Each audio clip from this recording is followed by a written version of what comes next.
Hello and welcome back to the Willie Morgan Show with Manchester United icon Willie Morgan. Lots of things to discuss, obviously all things Manchester United. Willie just had a birthday recently and he had a special invitation up to Hampden Park in Scotland, which we'll get to as well. But first of all, as always, Willie, how are you? I'm very well. I'm very well. A little bit dopey today. I had 2 injections yesterday, the new COVID one and one for flu. And I had them both at the same time. But I'm not too bad, I'm only kidding. The arm's a bit sore, both of them a bit sore. Probably helped my golf swing. But other than that, yeah, things are fine. Things are as well as can be expected. So, all happy. And in terms of your birthday, obviously many of the listeners, of course, wished you many happy returns on social media. How was the day itself? The day was nice. It was just family, quietish. We had a nice time. Came made lunch. We had a lunch here at home, and it was all very nice. And obviously, I'd like to thank Derek and Teresa and everyone for the presents, and also all the Twitter messages. I've tried to read them all, but there's way too many to read. But we tried to get through them, and just everyone for the cards. It's really nice. It's very humbling, that people still remember. So there we go. And in terms of your return up to Scotland, what was that like, returning to Hampden after all those years? Well, Hampden's obviously changed. I was expecting 125,000. They only holds 50,000 now. 51. I can't believe it. It was great to go back. The last time I was there was actually for a match, and we went in a coach with Rod just to watch a match. But prior to that, playing, I think it was back in 1974, 1973 when I last played there. The people are fantastic. They're all new people there from, well, obviously when I was playing, kind of a couple of years ago, Callum. They were all great. Rod Petrie, Ian, the chief exec, Mike. He's on the committee. He's from Socky. I didn't know there was anybody else from Socky. He was lovely. And apparently he's the chairman of Alloa. Yeah, Mike Mulroney. Yeah. And they were all absolutely lovely. The people were fantastic. And of course, the person that does all the work, none of those three, it's Anne Quinn. And she was great as well. The only disappointment for me, and it was a massive disappointment, I assumed wrongly that they'd do the presentation on the pitch. Obviously with the fans, that's the whole reason for going up. And they didn't. They did it in the hospitality suite, which kind of deflating a little bit. But I said what made it nice that the people were so nice, but the actual presentation, no. It's my own fault. I assumed it would be on the pitch. Every presentation I've ever known to be on the pitch, especially something like that. Anyway, it wasn't. But other than that, I said the people. It was great to be back there. It was great to see grass. I didn't know they had grass at Hampden. We didn't see much grass, I assure you, when we were playing. So yeah, other than the actual presentation itself, so the people were great, and it was nice to be back. And in terms of playing for Scotland, it's something that you were always very proud of during your career. You've spoke about it on here numerous times. It meant so much to you and your family. Wow, playing for your country, it's very special. Especially back in those days. It's kind of different. They play about 300 matches a year now, don't they? So getting to 25 caps or over is, back then, it was kind of difficult because there wasn't that many games.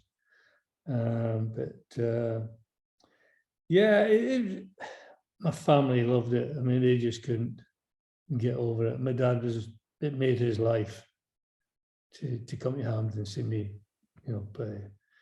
So, no, it's special. I mean, it's very, very special. There's not a lot can compare with it. It's very special. Certainly more special than the presentation. So, no, it's, I don't know. It was just lovely to go back and say, it was great to win. And now they qualified, they got a draw in Ukraine and qualified. And it's nice for all the people up there. I say they are extremely nice. And Rod Petrie, very good chat, the president, and said Ian, the chief exec, plays off 4, Callum. Plays off 4. I think he might be a handful. So maybe one day him and we're looking to get together and have a game, which would be nice.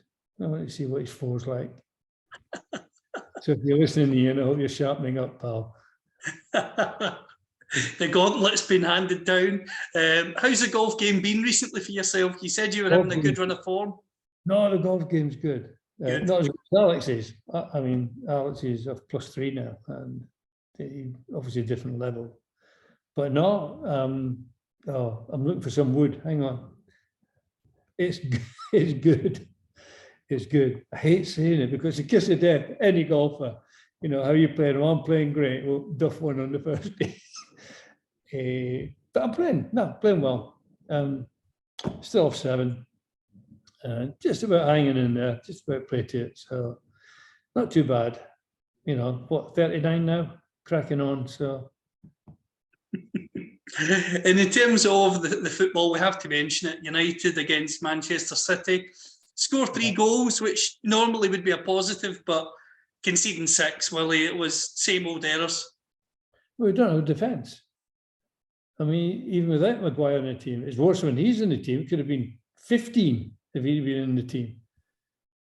But we have no defence. We've got nothing at the back.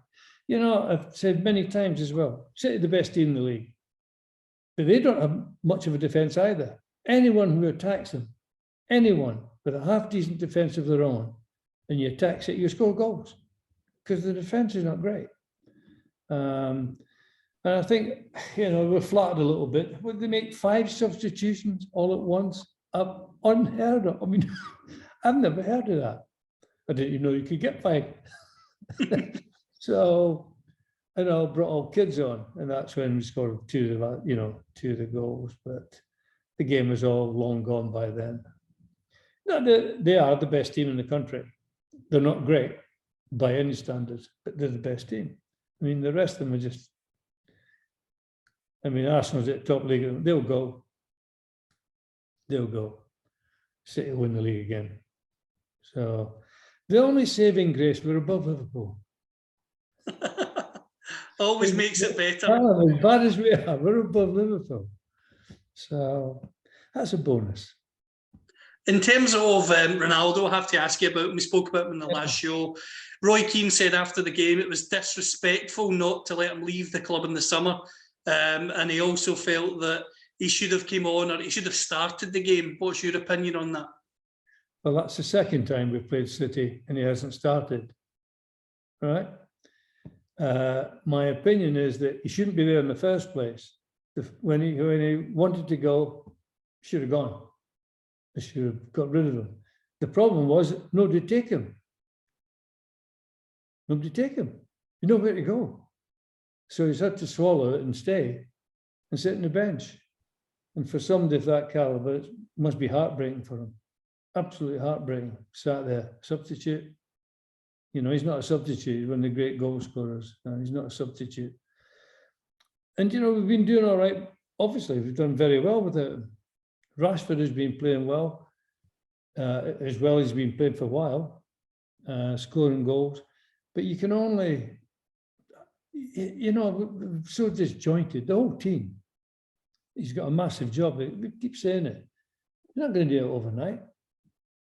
It's going to be at least 3 years before we're in contention where we've got a team where we say we can win that game, we can go there and beat them, we can go there and beat them, and not say, oh, we won today. Oh, that's great. It's difficult, and it's difficult for him. For me, Ronaldo shouldn't be there. Shouldn't be there. Anyone who shows that disrespect, don't want to be there, don't want to play. And I read a thing where Eric said, oh, he's getting on better with his teammates now, or something to that effect. Really? What are you talking about? It's ludicrous. And I said, he would have been gone, but he didn't have any club to go to. Nobody wants him. Nobody wants him. You know, the only people who will step in will be people getting towards the end of the season who are in trouble and say, well, we bring him in, he can score a few goals and it will save us relegation, it will save us millions, you know. So they'll be willing to take him on just for that. But you're not going to take him on and build a team around him. He's, you know, he's at the end of his career, sadly. He's at the end of his career. So no one's going to do that. So you'll get someone desperate towards the end of the season, maybe that will come.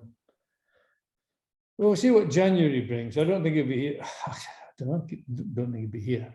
Where's he going to go? I have no doubt his agent has been in contact with every club in the world. Believe me. And the longer it goes, you've sat on the bench, you're not much fit when you do come on. You know, it's hard. It's hard. You have to be playing to be match fit. No matter how much training you do through the week, it doesn't make you match fit. So, I mean, I like the guy,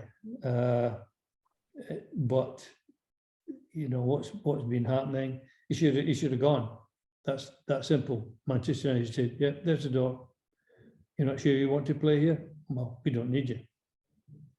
And they don't anymore. At the moment they don't. They will build, but he's not. He's not the only one. He's still got a load of rubbish there. Absolute load of rubbish. So we're just going to wait and see. We can only hope. You know, we had a great little run, as you know. Thought, oh well, at least we're not in the bottom of the league and we're up near the top of the league. Three wins. It tells you how bad everybody is. So we'll see what happens. You know, if they finish in the top half, I think they've done well this year, because he has to keep making changes. But how much money can you spend, and who can you get rid of? Who's going to take the players you don't want? Who'll buy them? Just on the players that are maybe going to leave, you've mentioned Maguire. Obviously, he didn't play in that game. I'm not saying he'd have made a difference, not for 1 minute. He made a few errors, of course. He would have got more goals. Of course, he would have made a difference. Callum. Well, he cost England a few goals when he played for them in the international break. And Jamie Carragher said on Monday Night Football on Monday night, of course, that it's bordering on bullying, the criticism that Maguire is getting. I'm interested to get your opinion on that. Really? Look, you know my opinion. He can't play. You got to wipe your face and get rid. That's what you got to do. Just wipe your face and get rid. But not just him. You know, we've been through this many times. And they try to bring him back Martial. No, get out of here. He shouldn't be here. They keep. But who else do they have at the moment? You know, it's a building process, and it's going to take time. And you can't panic buy, because you're buying rubbish. You're buying rubbish and paying a fortune for very players who are no better than the ones that you're getting rid of. That's the problem you have. Where do you get the players? I mean, you have to look at Pep. You know, he's paid a fortune for Haaland, and yeah, but Haaland can play. He's the new finisher. You know, he doesn't go out and do sweeping buys. He buys the end product and says, go in the team. And unfortunately, we've not done that. Not done it for a long time. It's always been a panic buy. Yeah, Cavani, Yeah, right, okay. What was he, 52 when he came? Well, you know, he wasn't that bad a player either.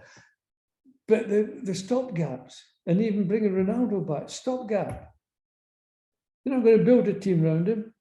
You got to start, you got to get a young striker or strikers, whatever, wingers, if you can find any.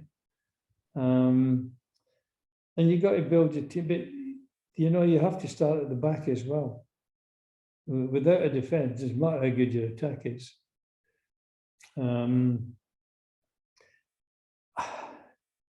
You know, it's head scratching all the time. Wonder what we're going to do today. Wonder what we're going to do today. Then you wait to find out what team he's going to play.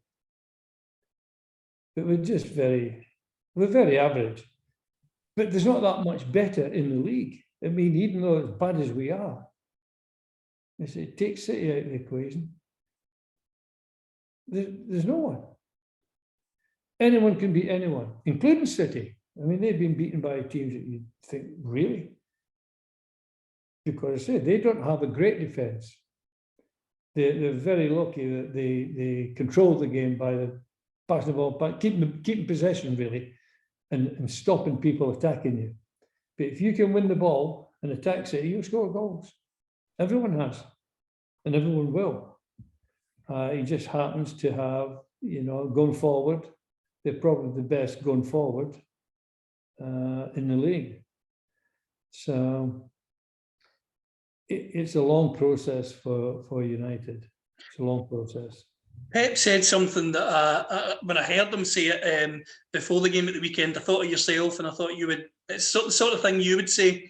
They asked him, "What do you do to help make this team good or better than they were?" And he said, "I play my best team, and I let the players go and play. Players win games, not coaches." But they don't.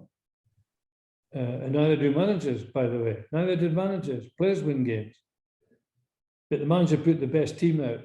I didn't see that, by the way, but yeah. Well, you know what I think? A coach, but he could be a manager back in the era of Busby and Joe Mercer and Bill Nicholson, Jock Steele, all the greats, John Revie. Pep would survive in there. And so would Liverpool's manager survive in there.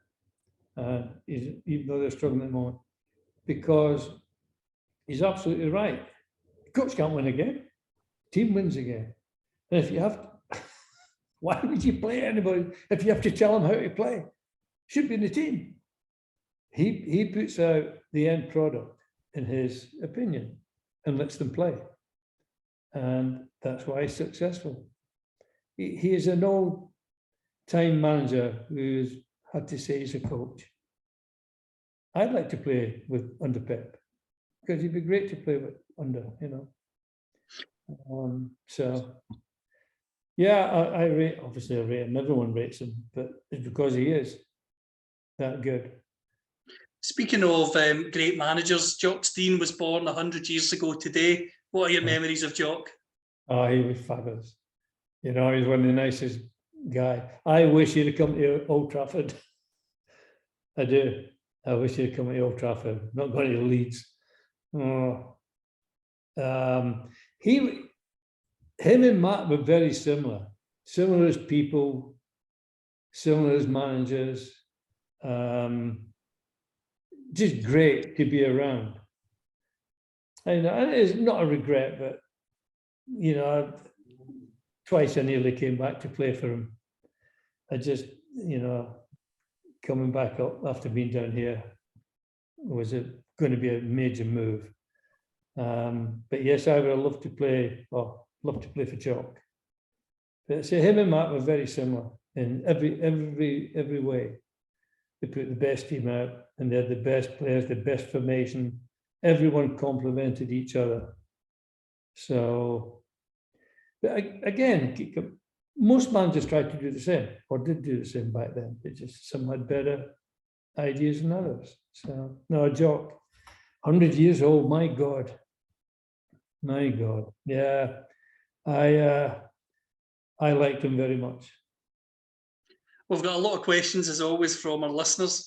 First one being from a good friend, Otterman. When you played in the United States, did you ever consider moving there permanently? Otterman, yes, I did. I nearly moved. Both Chicago and Minnesota offered me the managerial job. I got player manager to go back to player manager. And yeah, I looked at it, but my kids were in the middle of the schooling. And they told me if they went to school in America, they'd be 3 years behind where they're already at.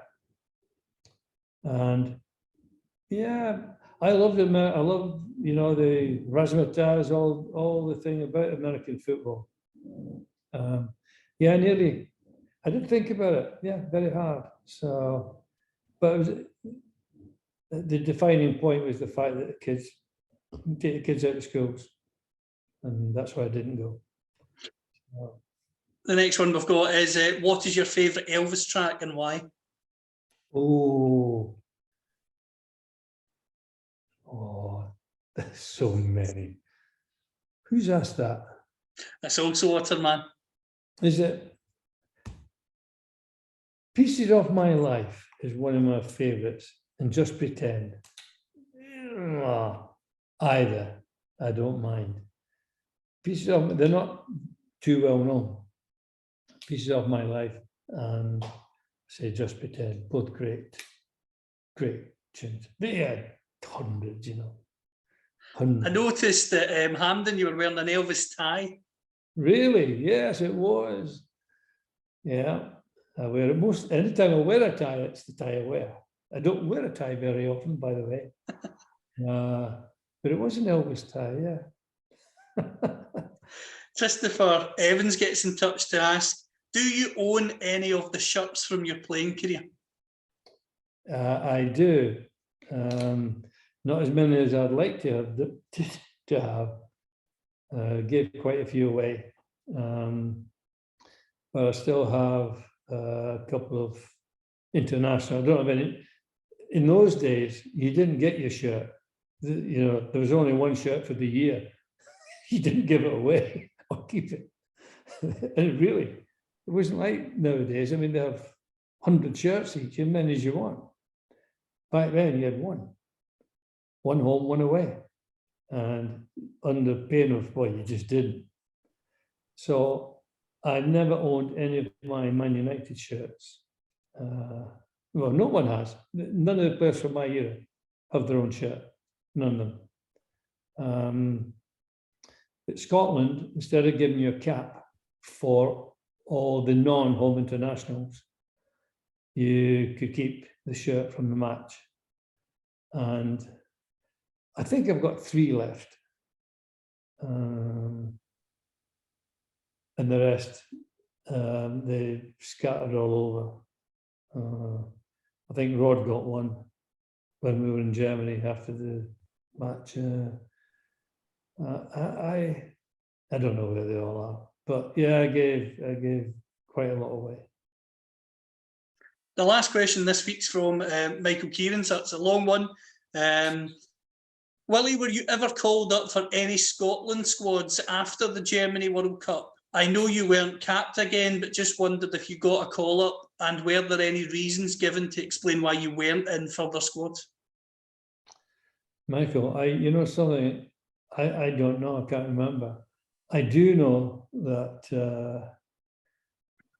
after the World Cup, I don't know. But there were several games at Hampden that I did pull out injury, and obviously getting treatment at Man United and couldn't go. I don't really remember what happened after the World Cup. I forgot. It's a great question, Michael, and I really don't know. I haven't got a clue. I'm stumped. I'm actually stumped.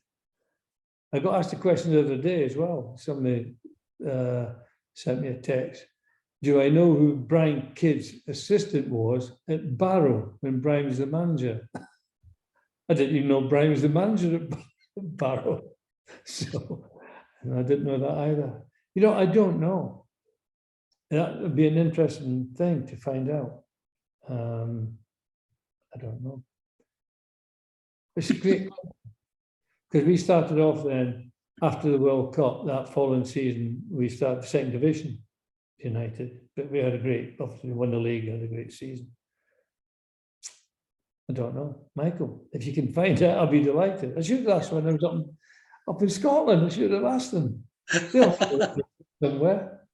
Well, that'll give us some homework anyway for the next show. But as you say, you've had your birthday. You've been up to Scotland for the medal, which is great. You've also, the golf game is good, so all is well. And hopefully, come the next year, we'll have more positive United things to discuss. I'll be down actually watching United Newcastle, and I'm coming to visit you as well. So looking forward to that. We're looking forward to seeing you as well, and hopefully it'll be a joyful weekend. I mean, the mighty Newcastle, oh, they've got money. They don't have any players. So the question is, do we? I don't know. The Glazers have, but I don't know if United have. I'm not so sure. It'll be interesting to see what happens now with the Glazers. I mean, it's all gone very quiet again. All the takeover and all the coming in, coming out. But when you look at Manchester, the biggest name in the world, football-wise, and they owe fortunes. It's crazy. Up to what?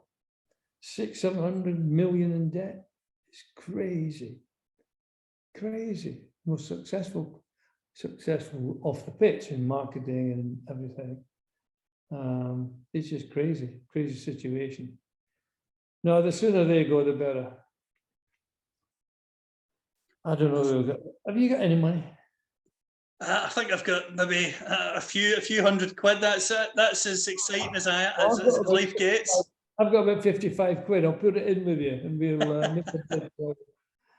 I think we would do a better job at running things anyway. That'd be easy. That'd be easy. Believe me. Yeah, there'd be a lot of heads roll. Anyway. But before we go, I'll let you finish with your usual message to the listeners. Everyone, I say once again, thank you for all your kind messages and cards and gifts. And as always, wherever you are in the world, may your God go with you.